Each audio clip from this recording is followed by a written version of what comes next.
مرحبا بكم. أشياء كثيرة ومواقف غريبة تحدث كل يوم، ولولا الكاميرا لما استطاع أحد أن يراها ليصدقها. في هذا الجزء الثالث سنقدم لكم عدة لحظات لو لم تسجلها الكاميرا ما كان أحد ليصدقها. المرتبة الأولى: السيد برنارد ويليامز وصل إلى منزله في يوم عاصف، وكانت ابنته تصور لحظة عودته. هذا الرجل كان محظوظا جدا، لأن في الوقت الذي غادر فيه السيارة ضربت صاعقة بالقرب منه وكادت أن تودي بحياته. هذه هي اللقطة.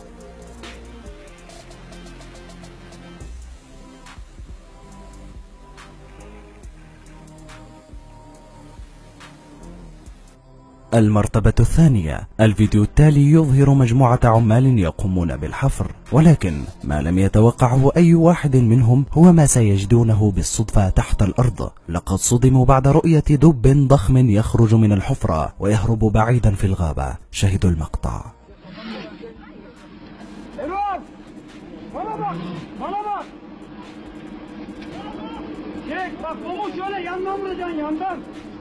Yandan. Büyük ya, acayip. Çek bunu.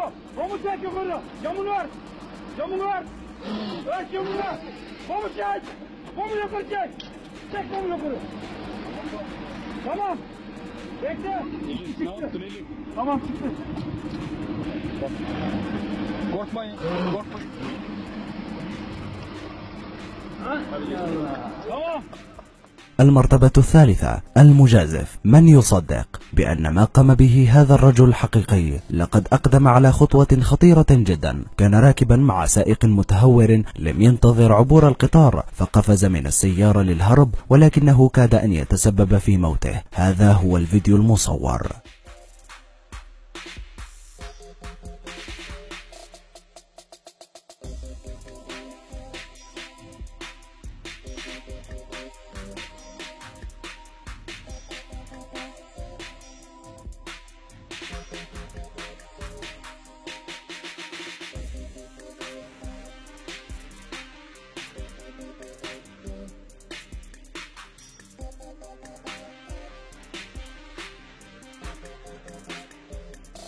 المرتبة الرابعة: راكب هذه الدراجة النارية سيجعلكم تحسون بالغضب والإعجاب به في نفس الوقت. أولا بسبب سرعته المجنونة التي اصطدم بها مع سيارة، وثانيا بسبب الطريقة التي أنقذ بها نفسه من الموت.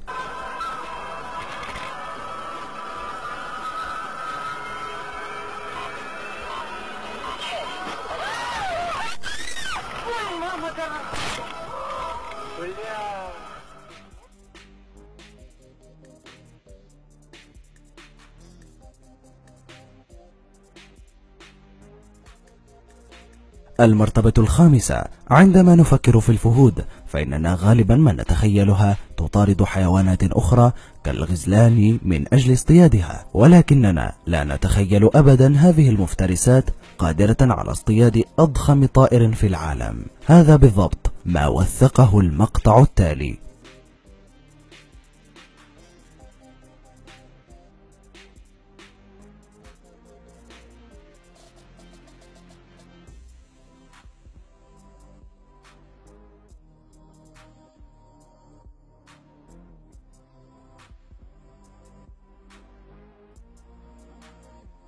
في المرتبة السادسة: كاميرا المراقبة أمام محل تجاري التقطت كيف أفلت راكب دراجة هوائية من خطرين كاد أن يودي بحياته. الأول الشاحنة المسرعة على يساره والتي كانت خارجة عن السيطرة، والثاني إحدى عجلاتها التي انفصلت عنها واتجهت نحوه.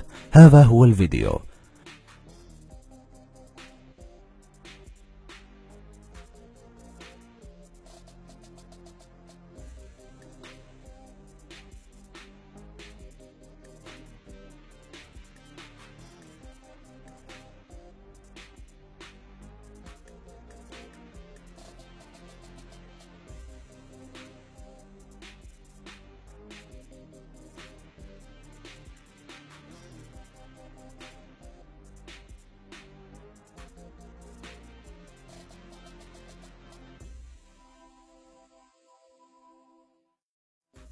إذا أعجبكم فيديو اليوم لا تبخلوا علينا بالضغط على زر إعجاب، اشتركوا في القناة وشاركوا الفيديو مع أصدقائكم. إلى الحلقة القادمة، دمتم في رعاية الله وحفظه.